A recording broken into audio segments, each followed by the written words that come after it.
भारत सरकार क्यों energy security और विदेशी मुद्रा भंडार को लेकर इतनी चिंतित है कि पब्लिक अनाउंसमेंट करना पड़ रहा है कि फ्यूल कम इस्तेमाल करें, सोना कम या ना खरीदें और ट्रेड डेफिसिट को कम करने में सरकार की मदद करे। क्या यह इतिहास में पहली बार हो रहा है? जी नहीं।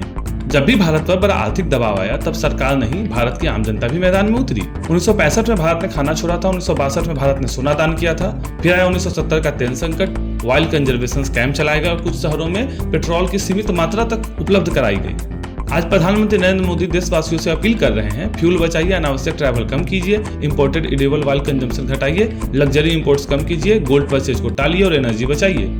यह सिर्फ पैसा बचाना नहीं है, यह फॉरेन रिजर्व बचाना है, यह रुपये को मजबूत करना है, यह इन्फ्लेशन को नियंत्रित रखना है, यह नेशनल सिक्योरिटी को मजबूत करना है। क्योंकि इस समय Bharat massive defence modernisation phase में है। भारत राफेल फाइटर जेट्स पर बातचीत कर रहा है, Su-57 स्टेल्थ फाइटर्स पर नेगोशिएशन चल रही है, additional S-400 air defence system खरीदने की तैयारी हो रही है, P-8I marine surveillance aircraft, submarines और एवैक्स सिस्टम ये परचेज होने हैं। हजारों करोड़ डॉलर के स्ट्रेटेजिक इंपोर्ट सामने खड़े हैं और यह सब लग्जरी नहीं है, यह भारत की सुरक्षा है, यह भविष्य के युद्धों की तैयारी है। हर राष्ट्र संकट के समय कलेक्टिव डिसिप्लिन मांगता है, लेकिन भारत में कुछ गद्दार हर राष्ट्रीय अपील का मजाक बनाने लग जाते हैं, जिन्हें लगता है कि भारत उनका देश नहीं है। यह राष्ट्रीय जिम्मेदारी से भागना है। ये लड़ाई उन देशभक्तों का है जो इस देश को सिर्फ एक भूमि का टुकड़ा नहीं बल्कि अपनी माता और पालनहारा मानते हैं। देशद्रोहियों का पता नहीं, लेकिन देशभक्तों को समझनी होगी।